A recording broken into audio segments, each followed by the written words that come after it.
Hey guys, today we are going to get back to it with Oh Rats. I'm going to be sharing some information that you really wanted to hear, and that's going to be about rats and the bubonic plague. And it's totally gross, and I think you guys are going to really like it. It's the last time I'm going to read from this book to you. Normally, when we're at school, we get to hear a whole bunch more about rats and how amazing little creatures that they actually are. But considering our situation this year, I'm just not able to put that kind of time into it. So I would highly encourage you to get this book if you want to learn more about rats. This is really, really good read and so easy to read. So let's get to this. We're talking about rats and disease today. It says rats are disease carriers. Scientists nickname them germ elevators, for they bring up microorganisms or minute life forms from streams of sewage that flow beneath the Earth's surface. Gross. Microscopic bacteria and viruses live in their bodies, and larger creatures such as fleas, that's going to be a big one, fleas, lice, ticks, and mites live in their fur. And because of this, rats carry and spread a lot of disease. An old children's song tells of the worst disease carried by rats. Ring around the rosy, pockets full of posies, ashes, ashes, we all fall down. And I bet you guys have heard that and maybe even sang that before when you were little. But this song has a more sinister meaning to it. The song deals with a disease called the plague from 1348 to 1352. It was the scourge of the known world. When plague struck, many people died, and one never knew who would become sick next. Even staying at home behind locked doors could not keep you safe. To calm their fears, children sang while playing funeral. Did you hear that? They didn't play house. They didn't play cops and robbers and the games that we played when we were little. They played funeral because there was so many funerals going on that was what they were mimicking. The song describes the course of an infection. One of the plague's earliest signs is a round red rash, a ring around a rosy.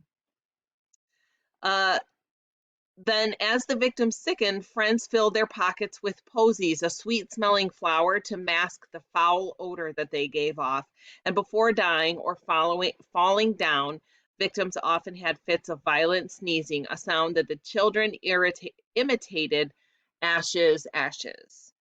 Buboes are another sign of the plague. Sick people develop buboes or swollen glands in the neck and armpits, and thus the disease was called the bubonic plague. Black death is yet another name for it. That's because the last stages, victims develop large purple or black spots on their skin. But whatever we choose to call it, the disease is caused by a bacteria called Yersinia pestis. This is a Latin term for Yerson's plague, named after the doctor who discovered it. At first, Yersinia pestis lived in the bodies of wild rodents in China, including rats. A type of flea called the rat flea lives in rat fur. It's a giant compared to the plague bacterium. This insect is smaller than a lowercase o. Yet it's a mighty creature. Although wingless, it can jump 200 times higher than its body length, which is amazing. If you could do that, you could easily leap over a 60-story building. That's pretty crazy. Fleas feed on mammal blood, which they draw out with a sharp, stiff sucking tube that resembles a mosquito sucker or an injection needle. A single rat can have hundreds of rat fleas. If a rat is carrying the plague in its blood, fleas will take it in with their sucking tube, and if they bite other mammals, they will pass on the disease in turn. So let's talk about history's worst outbreak. The historical worst outbreak of plague began in China around the year 1333, called the Destroying Angel. It killed 13 million people in China and another 25 million in the rest of Asia. After that, it moved westward across the Russian plains in the bodies of fleas and rats that joined the camel caravan. By 1347, it had reached the Russian seaport of Kaffa on the Black Sea. A war was going on, and to get Kaffa to surrender, the attackers used catapults to hurl dead plague victims over its walls into the city. In other words, they used plague as a weapon of mass destruction. The tactic worked only too well. Plague killed most of Kaffa's population and much of the attacking army besides. It also infected rats aboard Italian ships that had come there to trade for silks and spices. Before long, infected rats with infected fleas came ashore in Italian seaports. And from there, the plague traveled with them on wagons along roads. It went from town to town, even to distant farming villages, reaching almost every corner of Europe. Right now, you know more about plague than the most educated person in those days. Nobody knew about bacteria because nobody had ever seen any before the invention of the microscope 3 centuries later. Ignorant of the cause of the plague or how it spread, people tried everything to save themselves, and it never occurred to anyone that rats and fleas that lived in their fur could be responsible for sickness. Doctors who visited the sick wore special costumes. These consisted of a gown that went from their shoulders to their feet and a hood with a long beak to carry spices, thought to protect against the plague. Yet doctors died as fast as their patients. And you guys know what that creepy outfit looks like because I've showed that to you. In 1351, the plague had run its course. The Great Dying, as it was called, left about 25 million people dead. That is 1/3 of all Europeans. So let's talk about what kind of cures they had back then. You're going to be so glad you live in 2020. And even though we're living through an epidemic and a pandemic right now, we are so much better off than these people were back then. So let's talk about their crazy solutions to sickness and the plague. Medical advice was useless and often dangerous in fighting the plague. Think how you would feel if you took these simple remedies to avoid or cure the plague. Gulp a handful of urine first thing in the morning. Yes, I said pee. Breathe deeply from a latrine. If you don't know what a latrine is, I know you know what a latrine is. A latrine is just a different word for porta potty, an outhouse. Take a big whiff inside there. This is especially scary. Sleep with a dead dog under your bed. Drink powdered gold mixed in wine. Out of all of them, all of these ideas, this is the only one that doesn't sound absolutely horrifying.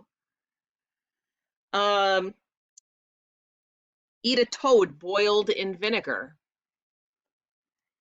Or just chant the magical code, abracadabra. I think they probably figured out that none of that actually worked. The only thing that worked was the quarantine and cleaning up all of their rat and flea problem. This led to them wrangling rats. At some point, they started to put this together and determined cleanliness was a part of their problem. They were wrangling rats, and you're not going to believe what they did. The cities began to press charges against rats. Yes, you heard that right. The rats would face criminal charges when they caused trouble. Their human victims could take out a complaint against them at court, and this ordered the rats to appear in court at a certain time on a certain day. I'm guessing most of them missed their court hearing. And since the judges obviously could not get the rats to show up to court on time, instead they decided to start hiring rat catchers. And people in town would begin to catch the rats and be paid based on the number of rats that they have. So for each rat, they earned a certain amount of money to catch them and kill them and get rid of them. And this is where the story of the Pied Piper comes from, the guy who plays the flute and gets the rats to follow him. He takes them down to this river and they all drown. It's said that he wrangled up in one day 1,284 rats trying to get rid of disease that comes from these creatures. And there you have it, folks. That's all the ratty fun that I have planned for you this year. If you have some time, check out this book. It's got lots more good information that I haven't shared with you. Come back next week because we are going to have a 6th grade wide competition, not just the Voyagers. We're going to be the entire 6th grade is going to be competing against each other in some ancient Greek fun. So I will see you then. Have a good one.